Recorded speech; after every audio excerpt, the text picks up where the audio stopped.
Okay. So இப்போ வந்து நான் என்ன அப்படின்னா, நம்மக்கிட்ட வந்து கண்டிஷனல் ஃபார்மேட்டிங்கை பொறுத்த வரைக்கும் ஃபஸ்ட்டு வந்து 5 டைப்ஸ் வந்திருக்கு. ஒன்று வந்து ஹைலைட்டிங் செல் ரூல்ஸ், இன்னொன்று top and bottom rule, third வந்து டேட்டா பாஸ், ஃபோர்த் வந்து கலர் ஸ்கேல், ஃபிஃப்த் வந்து பார்த்தீங்க அப்படின்னா ஐகான் செட் அப்படிங்கிற வந்து ஒரு ரூல் இருக்குது. ஓகே. ஸோ இப்போ நம்ம இதில் என்ன பண்ணுறோம் அப்படின்னா, ஹைலைட்டட் செல் ரூல் அப்படிங்கிற ஒரு விஷயத்தை தான் வந்து நம்ம இங்கே வந்து பார்க்க போகிறோம். இந்த ஹைலைட்டட் செல் ரூல்ஸ் வந்து நமக்கு என்ன பண்ணும் அப்படின்னா, ஒரு டேட்டாவை வந்து ஹைலைட் பண்ணும். ஸோ இப்போ நான் ஃபஸ்ட்டு இங்கே மேலே இருக்கக்கூடிய காலம்ஸ் என்ன பண்ணுறேன் அப்படின்னா, இந்த மெர்ஜ் அண்ட் சென்டர் ஆப்ஷன் மூலியமாக இதை வந்து நான் ஃபஸ்ட்டு மெர்ஜ் பண்ணிக்கிறேன்.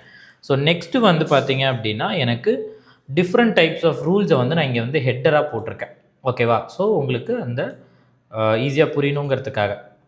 ஸோ இப்போ இதில் வந்துட்டு ஹோம் டேப்பில் கிளிக் பண்ணி கண்டிஷனல் ஃபார்மேட்டிங் கிளிக் பண்ணிங்க அப்படின்னா, இங்கே டிஃப்ரெண்ட் டைப்ஸ் ஆஃப் ரூல்ஸ் வந்து இருக்கும்.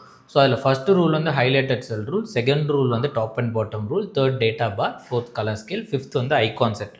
இந்த ஹைலைட்டட் செல் ரூல்ஸ் ஃபஸ்ட்டில் வந்துட்டு பார்த்தீங்க அப்படின்னா, இதை கிளிக் பண்ணோம் அப்படின்னா இங்கே நிறைய ரூல்ஸ் வந்து நமக்கு வந்து கொடுத்துருப்பாங்க.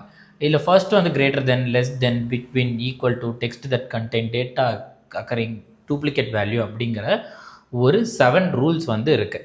ஸோ இது ஜென்ரல் ஒரு நார்மலான ஒரு இங்கிலீஷோட மீனிங் தான்.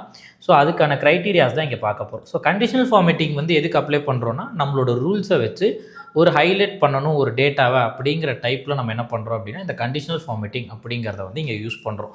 ஸோ ஃபர்ஸ்ட் ஒன் வந்துட்டு ஹைலைட்டட் செல் ரூல்ஸில் ஃபஸ்ட்டு ஸ்டெப் வந்து அதுக்கு முன்னாடி நம்ம செல்ஸை வந்து செலக்ட் பண்ணணும். லைக் எந்த காலம்லேயோ இல்லை எந்த ரோவில் வந்து நம்மளோட க்ரைட்டீரியாவை வந்து நம்ம ப்ளேஸ் பண்ண போகிறோமோ அப்படிங்கிற அந்த செல்ஸையோ இல்லை விச் மீன்ஸ் அந்த காலமையோ அந்த ரோவையோ வந்து நம்ம செலக்ட் பண்ணணும். ஸோ இதில் ஃபஸ்ட்டு ஹோம் டேப்பில் போயிட்டு கண்டிஷனல் ஃபார்மேட்டிங் செலக்ட் பண்ணிவிட்டு ஹைலைட்டட் செல் ரூல் செலக்ட் பண்ணிட்டுங்க அப்படின்னா கிரேட்டர் தென் ரூல் அப்படிங்கிறது ஒன்று இருக்கும். ஸோ இப்போ இந்த கிரேட்டர் தென் கிளிக் பண்ணும்போது நமக்கு என்ன வரும் அப்படின்னு பார்த்தீங்க அப்படின்னா 65 அப்படிங்கிற ஒரு ரேண்டம் ஆவரேஜ் நம்பர் வந்து நமக்கு இருக்குது. ஸோ இதை நம்ம என்ன பண்ணலாம் அப்படின்னா கஸ்டமைஸ் பண்ணிக்கலாம். ஸோ 70 அப்படி நம்ம கொடுத்தோம் அப்படின்னா 70க்கு மேலே இருக்கக்கூடிய டேட்டாஸ்லாம் என்ன ஆகும் அப்படின்னு பார்த்தீங்கன்னா ஹைலைட் ஆகும். இந்த டேட்டாஸ்க்கு பக்கத்துலேயே வந்து பார்த்தீங்க அப்படின்னா லிஸ்ட் ஆஃப் கலர் ஆப்ஷன்ஸ் வந்து இருக்குது. இந்த கலர் ஆப்ஷன்ஸ் மூலயமா நமக்கு என்ன கலர் வேணுமோ அதை நம்ம இங்கே செலக்ட் பண்ணிக்கலாம். சரிங்களா?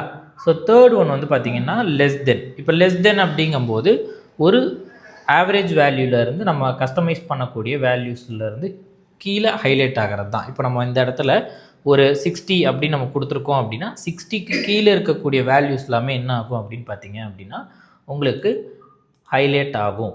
ஸோ இப்போ எனக்கு என்ன கலர் வேணுமோ அதை நம்ம சூஸ் பண்ணிக்கிறேன். இப்போ இந்த ஈக்குவல் டு அப்படிங்கிறது என்ன அப்படின்னா, லைக் சேம் நம்பர் எனக்கு வேணும் அப்படிங்கும்போது நான் இங்கே ஈக்குவல் டு அப்படிங்கிற ஒரு ஆப்ஷன்ஸை வந்து நான் கொடுத்துக்கிறேன். ஸோ கொடுத்துட்டு இங்கே ரெட் கலர் மார்க் பண்ணியிருக்கேன் அப்படின்னா எனக்கு அந்த ரெட் கலர் வந்து இங்கே மார்க் ஆயிரும்.